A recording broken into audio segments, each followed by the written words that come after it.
نگاہیں پیپر سے ہو کر حرم کی جانب گئیں۔ حرم اسے دیکھ کر گھبرا گئی۔ تم نے میرا پیپر؟ اذلان بولتا ہوا کھڑا ہو گیا۔ حرم دھوپ نکلتی اسے دیکھنے لگے۔ اذلان دانت پیستا اسے گھور رہا تھا۔ حرم نے بھاگ جانے میں عافیت جانی۔ پیپر پھینک کر حرم نے دوڑ لگا دی۔ تمہیں میں بخشوں گا نہیں حرم۔ اذلان خطرناک تیور لیے اس کے پیچھے لپکا۔ اذلان پیپر پروفیسر اسے باہر کی جانب بڑھتے دیکھ کر بولے، وہاں سے اٹھا لیں، جسے بولا تھا نا، دیکھیں کیا حال کیا ہے اس نے۔ اذلان ضبط کرتا ہوا باہر نکل گیا۔ وہ تعجب سے اسے جاتا دیکھنے لگے۔ اذلان باہر نکلا اور دائیں بائیں دیکھنے لگا۔ حرم سامنے جاتی دکھائی دی۔ اذلان بھی چلنے لگا۔ حرم نے چہرہ موڑ کر دیکھا تو آنکھیں پھیل گئی۔ چہرے پر خوف بڑھنے لگا۔ ہائے، وہ تو میرے پیچھے آ رہا ہے۔ حرم نے تقریباً بھاگنا شروع کر دیا۔ حرم کو دیکھ کر اذلان بھی بھاگنے لگا۔ آس پاس کھڑے اسٹوڈنٹس تعجب سے دونوں کو دیکھ رہے تھے۔ حرم بھاگتی ہوئی زینے چڑھنے لگی۔ اذلان بھی اس کے عقب میں تھا۔ آج تم میرے ہاتھ سے بچ کے دکھاؤ، اذلان گرایا۔ حرم کا حلق خشک ہو گیا اور اسپیڈ ڈبل کر دی۔ اذلان اس سے کچھ فاصلے پر تھا۔ دونوں تقریباً بھاگتے ہوئے گول گول زینے چڑھ رہے تھے۔ حرم اوپر پہنچی تو کلاس میں بھاگ گئی۔ اس سے پہلے کہ وہ دروازہ بند کرتی، اذلان نے دروازے کے آگے اپنا پاؤں رکھ دیا۔ حرم رونے والی شکل بنائے اسے دیکھنے لگی۔ اذلان خون خوار نظروں سے اسے گھور رہا تھا۔ بچ کے جاؤ گی کہاں تم؟ اذلان بولتا ہوا اندر آ گیا۔ حرم دھوپ نکلتی پیچھے ہوتی جا رہی تھی۔ اذلان سچ میں نے جان بوجھ کر کچھ بھی نہیں کیا۔ حرم معصومیت سے بولی، نہیں، تم تو جان بوجھ کر کچھ بھی نہیں کرتی، سب میں کرتا ہوں نا۔ اذلان خطرناک تیور لیے آگے بڑھ رہا تھا۔ حرم کھڑکی کے سامنے رک گئی۔ دیکھو اذلان، میں نے تمہیں شرٹ بھی لا کر دی تھی نا 2 بار۔ حرم زور دے کر بولی۔ تو؟ اذلان سوالیہ نظروں سے دیکھنے لگا۔ تو تمہیں مجھے کچھ نہیں کہنا چاہیے۔ حرم سوچتی ہوئی بولی، واہ، بڑی اچھی بات کہی۔ ویسے میں سوچ رہا ہوں اس کھڑکی سے تمہیں نیچے پھینک دوں۔ اذلان آگے ہوتا ہوا کھڑکی سے نیچے جھانکتا ہوا بولا۔ حرم کے چہرے کا رنگ اڑ گیا۔ ترچھی نظر سے کھڑکی سے باہر دیکھنے لگے۔ پاگل ہو گئے ہو کیا؟ مر جاؤں گی میں، حرم صدمے سے بولے۔ تو پھر کیا ہوا؟ اذلان طمانینت سے بولا۔ اذلان کے اطمینان سے حرم کا راحہ سکون بھی غارت ہو گیا۔ تم نے ٹھیکہ لے رکھا ہے مجھے تنگ کرنے کا؟ اذلان انگلی اٹھاتا ہوا بولا۔ نہیں، میں کیوں کروں گی، سب خود بخود ہو جاتا ہے۔ وہ معصومیت کی انتہا کو چھوتی ہوئی بولی۔ اذلان قہر برساتی نظروں سے اسے دیکھنے لگا۔ میں نے تمہیں، حرم بول رہی تھی کہ اذلان نے اسے ٹوک دیا۔ کیا نیا پیپر لا کر دو گی؟ اذلان دانت پیستا ہوا بولا۔ نہیں، حرم تعصب سے بولی۔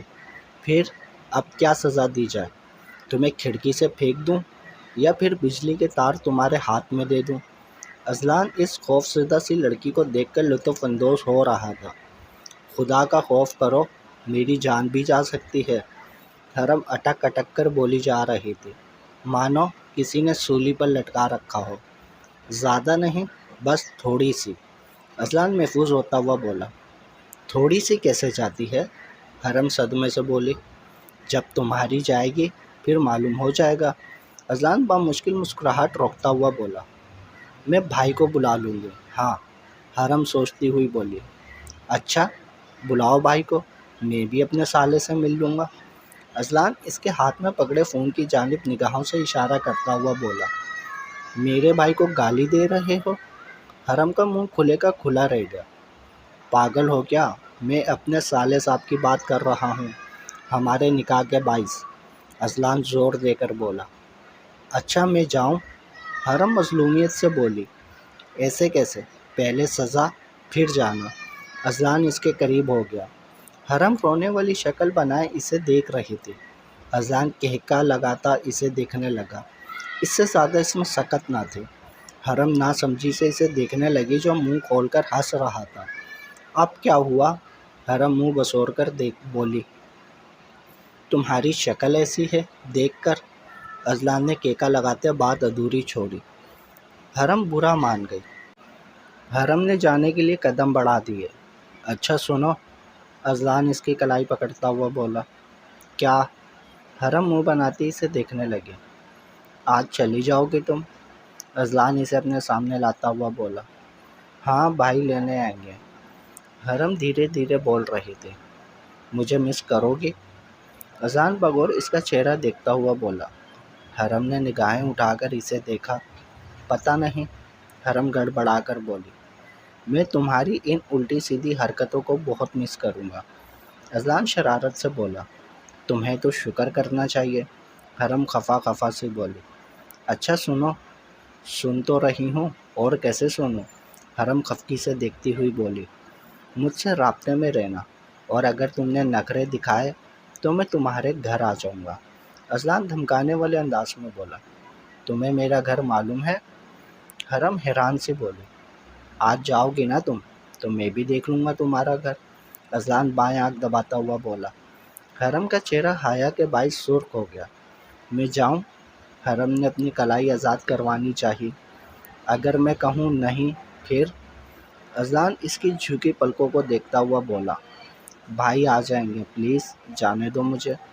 حرم التجائیہ نظروں سے دیکھتی ہوئی بولی۔ اذلان نے مسکراتے ہوئے اس کی کلائی آزاد کر دی۔ حرم پیچھے مڑے بنا نکل گئی۔ اذلان مسکراتا ہوا بالوں میں ہاتھ پھیرنے لگا۔ جی بھائی، آ جاؤں گا میں۔ اگر کام نہیں تو آپ آ جائیں، ورنہ ڈرائیور کو بھیجنا ہے۔ اذلان فون کان سے لگائے چل رہا تھا۔ چلیں ٹھیک ہے، بابا کو بتا دینا آپ، میں کچھ دیر میں نکلتا ہوں۔ اذلان نے کہتے ہوئے فون رکھ دیا۔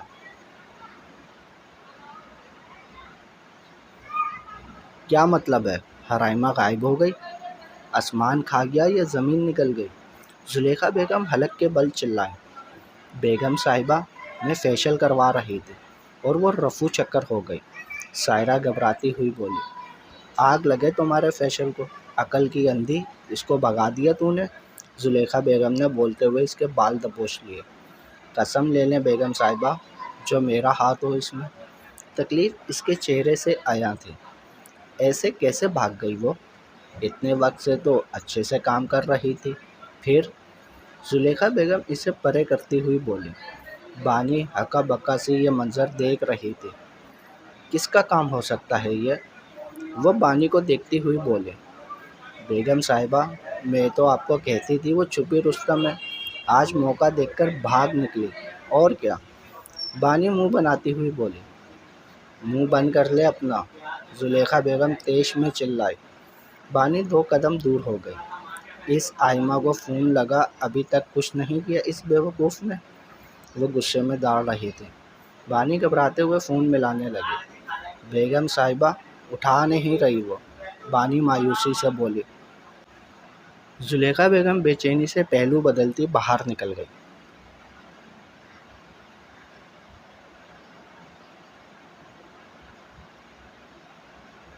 سنبل، تم بھی چلو گی نا میرے ساتھ؟ آئمہ مسکراتے ہوئے بولی۔ لیکن میں کیا کروں گی تمہارے گھر؟ سنبل معصومیت سے بولی۔ میں نے تمہیں بتایا نہیں، ہمارا گھر بہت بڑا ہے، بہت سارے نوکر ہیں، کچھ دن ہمارے گھر رہ لو، پھر اپنے گاؤں چلی جانا۔ آئمہ نے جال پھینکا۔ سنبل جو کہ متوسط طبقے سے تعلق رکھتی تھی، آئمہ کی آن بان دیکھ کر مرعوب ہو گئی تھی۔ اس پر اس کی آفر، وہ کشمکش میں مبتلا ہو گئی۔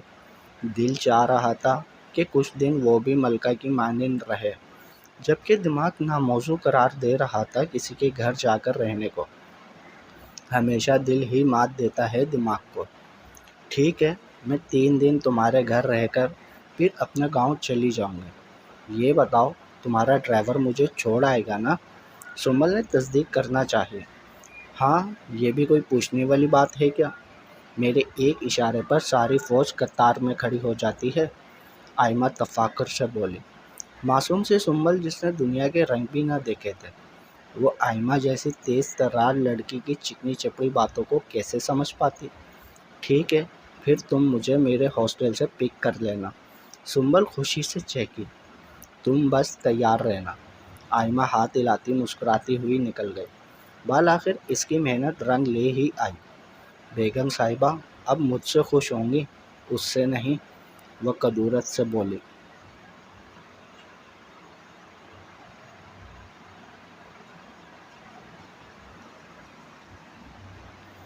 اب تم مجھے اپنے بارے میں بتاؤ۔ مہر کھانے سے فارغ ہو کر بولی۔ آپی، آپ کے شوہر کو کوئی مسئلہ تو نہیں میرے یہاں آنے سے؟ آئمہ نے گھبراتے ہوئے استفسار کیا۔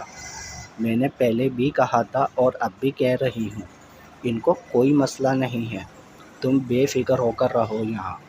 مہر مسکراتی ہوئی بولی۔ بہت شکریہ، آپ نے مجھے اس جہنم سے نکال دیا۔ وہ مہر کے ہاتھ پکڑتی تشکرانہ نظروں سے دیکھتی ہوئی بولی۔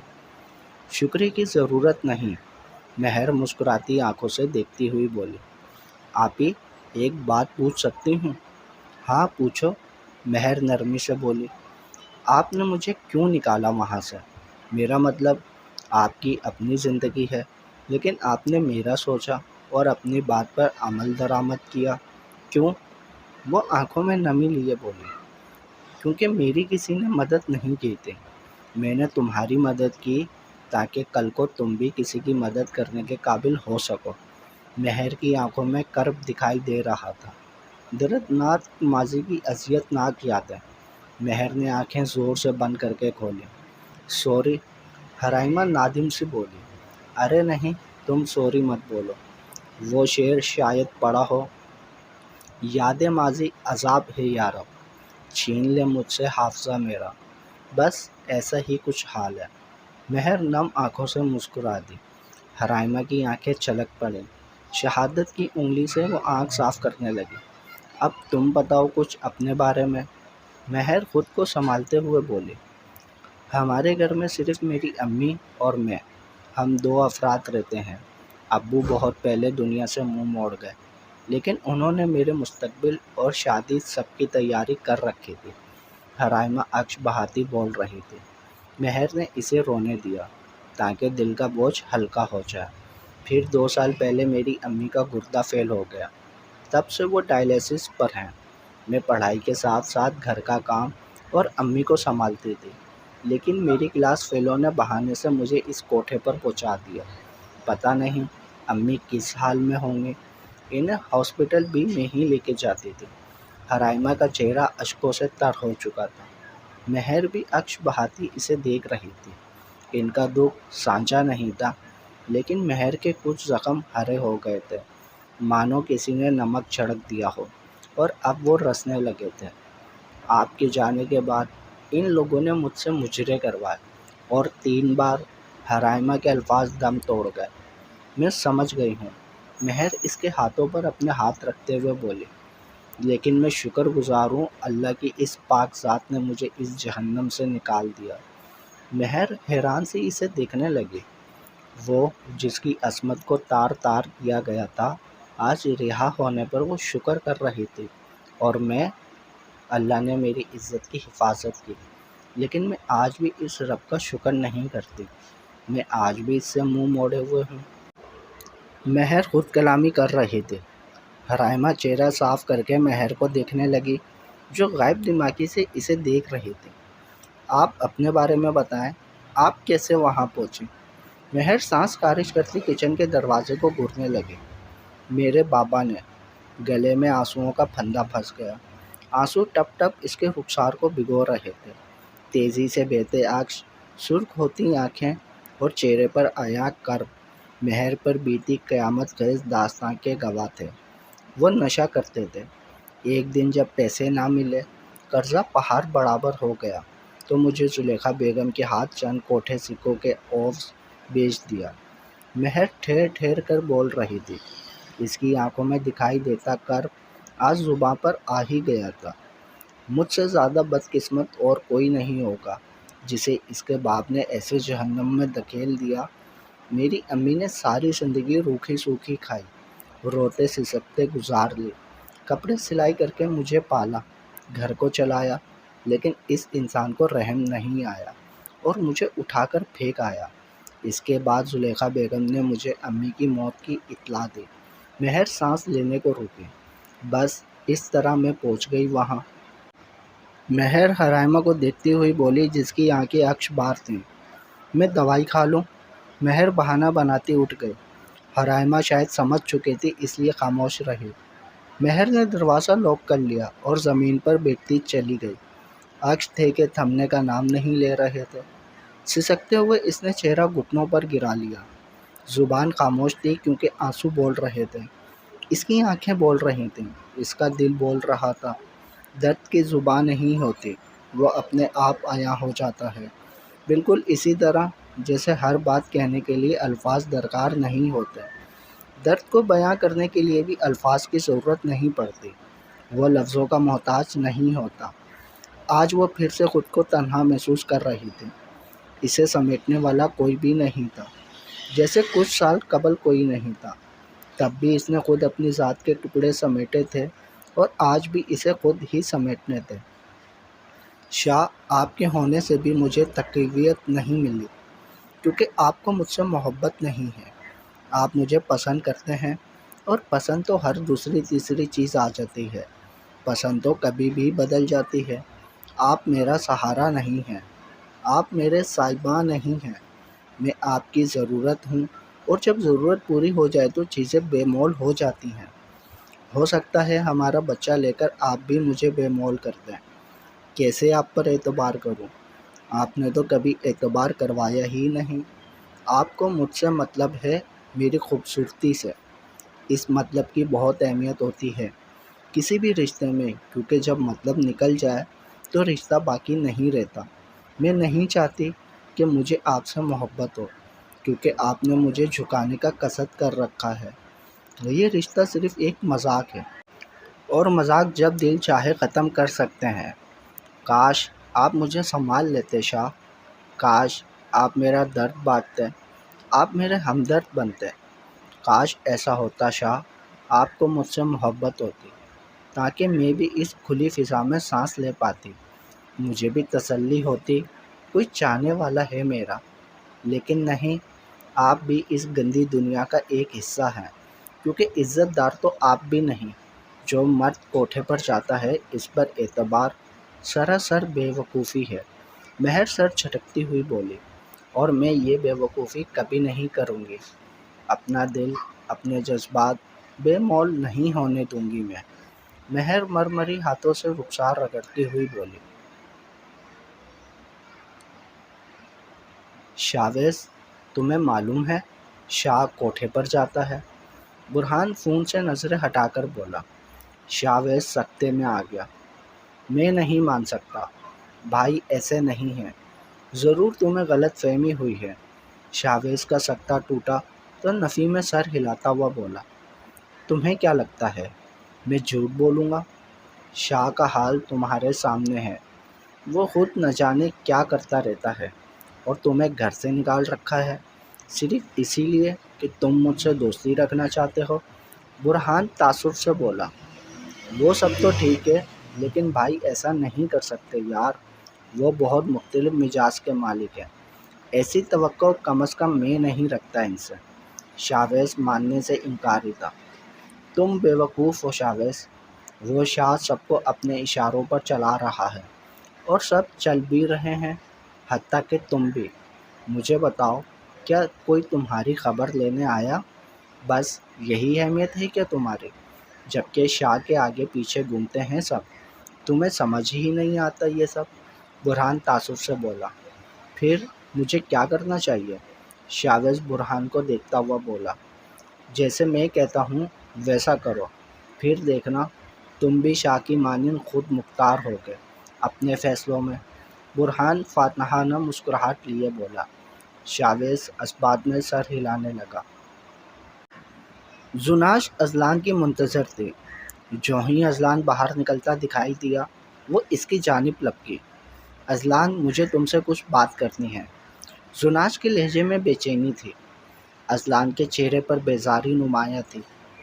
اچھا چلو، وہ احسان کرنے والے انداز میں بولا۔ اذلان، کیا ہوا ہے؟ تم مجھ سے اب بات بھی نہیں کرتے؟ زناش ناراض سے بولی، لیکن مقابل پر اس کی ناراضگی کا کوئی اثر نہیں ہوا۔ ٹائم نہیں ہوتا میرے پاس، اذلان اکتا کر بولا۔ اذلان، تم حرم کو طلاق دے کر مجھ سے شادی کر لو۔ زناش اس کے دونوں ہاتھ اپنے ہاتھوں میں لیتی ہوئی بولی، تم پاگل ہو گئی ہو کیا؟ اذلان کی آنکھیں باہر نکل آئیں۔ اپنے ہاتھ اس کے ہاتھ سے نکال لیے، چہرے پر خفگی سجائے وہ زناش کو گھورنے لگا۔ مجھے بھی تم سے بات کرنی تھی، اور کان کھول کر سن لو، میں تنگ آ چکا ہوں اس ریلیشن سے، اس لیے میں آج ہمارا ریلیشن ختم کرتا ہوں۔ اب دوبارہ میرا سر مت کھانا۔ اذلان چبا چبا کر بول رہا تھا۔ زناش کی آنکھیں پھیل گئی۔ تم ایسا کیسے کر سکتے ہو؟ وہ پھٹی پھٹی آنکھوں سے دیکھتی ہوئی بولی، میں نے تم سے کبھی کوئی وعدے نہیں کیے، انفیکٹ تم ہی میرے پاس آئی تھی، تم سب پر یہ ظاہر کرنے کے عوض کہ میرا اور حرم کا کوئی رشتہ نہیں، میں نے تم سے حرم کا نمبر لینے کے لیے بات کی، اور تم تو پھیل ہی گئی۔ اذلان کے چہرے پر اکتاہٹ تھی۔ تمہیں وہ حرم مجھ سے زیادہ خوبصورت لگتی ہے؟ ادھر میری آنکھوں میں دیکھ کر بولو۔ اذلان جو دائیں بائیں دیکھ رہا تھا، مانو اس کی بات کی کوئی اہمیت ہی نہ ہو۔ زناش اس کا چہرہ اپنے جانب کرتی ہوئی بولی، ہاں مجھے وہ تم سے زیادہ خوبصورت لگتی ہے، اور کسی شرط پر اسے نہیں چھوڑوں گا میں۔ اور کچھ؟ اذلان اس کی جانب جھکتا آنکھوں میں دیکھتا ہوا بولا، تم ایسا نہیں کر سکتے، تمہاری شادی مجھ سے، میں کچھ بھی کر سکتا ہوں۔ اذلان اسے ٹوکتا ہوا بولا، ایک نظر زناش پر ڈالی اور چلنے لگا۔ زناش ڈبڈباتی آنکھوں سے اسے دور جاتا دیکھنے لگی۔ حرم، تمہیں اب اس دنیا سے جانا پڑے گا، بہت مزے کر لیے تم نے، تمہیں میں چھوڑوں گی نہیں۔ اذلان کو میں کسی قیمت پر نہیں کھو سکتی، مجھے کسی بھی طرح اذلان سے شادی کرنی ہوگی، وہ چہرہ رگڑتی ہوئی بولی۔ جاری ہے بقیہ اگلے پارٹ میں۔ تمام پارٹس پڑھنے کے لیے چینل کو سبسکرائب کریں، لائک ضرور کیا کریں، اور کمنٹس میں اپنی رائے بھی بتائیں یہ ناول آپ کو کیسا لگ رہا ہے۔ اس ناول کے تمام پچھلے پارٹ چینل کی پلے لسٹ میں موجود ہیں۔